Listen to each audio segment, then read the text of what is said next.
Alamin natin ang mga naging reaksyon ng mga atletang ikinatuwa ang magandang balitang inanunsyo kamakailan ng Philippine Sports Commission patungkol sa kanilang allowances at Christmas bonus. Para sa detalye, narito ang report ni Paulos Salamatin. Pasko na, di ba?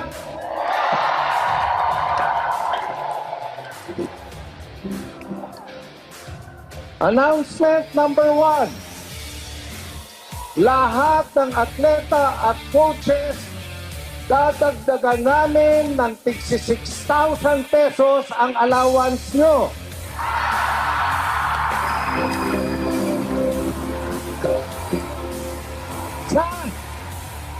Sa darating na SEA Games, para manalo kayo ng mas maraming ginto na happy si Senator Bong, ang mga congressman at President Bambol, ang Philippine Sports Commission, bibigyan kayo lahat ng Christmas bonus na tig 18,000 pesos.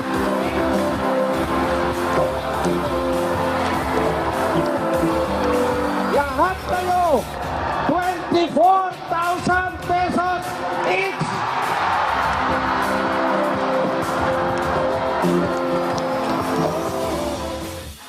Ganito ang naging reaksyon ng lahat ng mga atleta at coaches na dumalo sa naganap na send-off ceremony kamakailan sa Maynila bago sumabak ang Philippine delegation para sa magaganap na 33rd Southeast Asian Games ngayong Disyembre sa Thailand. Ito'y matapos tiyakin ni Philippine Sports Commission Chairman Patrick Gregorio na makatatanggap ng kabuang tig 24,000 pesos ang lahat ng mga atleta at coaches na binubuo ng 6,000 pesos na dagdag allowance sa SEA Games at tig 18,000 pesos naman bilang Christmas bonus mula sa PSC. Isa lamang itong dagdag suporta para sa pinakamalaking delegasyong ipapadala ng bansa para sa kasaysayan ng SEA Games na aabot ng 1,600 mga atleta, coaches at officials upang pataasin ang moral ng bawat isa sa pag-uwi ng maraming gintong medalya para sa Pilipinas.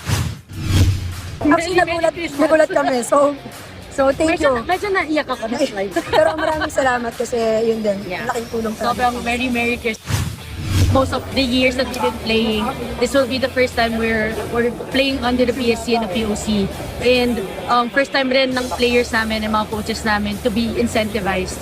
So to even get more is such a good feeling na it's always been self-funded.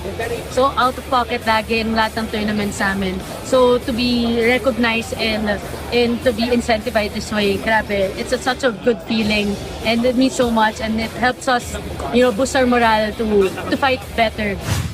Siyempre, lahat ng atleta dun sa announcement ni Chairman kanina, siyempre lahat motivated, mas gagalingan natin. In-announce po na may additional po na allowance and Christmas bonus.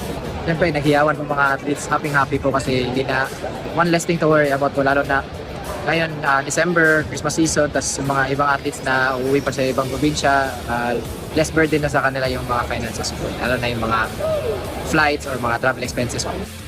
Ayon naman kay Gregorio, ang pagbibigay motibasyon sa mga atleta ay bahagi ng tungkulin ng PSC. Ganun lang naman ang sports eh. So, dapat lang ipalaban natin ang ipalaban. We give them all the international exposure so that we become better athletes. They become better athletes. Target ng Pilipinas na lampasan ang huling medal tally na may kabuang 58 golds, 85 silvers at 115 bronze medals noong 2023 Cambodia SEA Games. Paulo Salamatin para sa Atletang Pilipino para sa Bagong Pilipinas.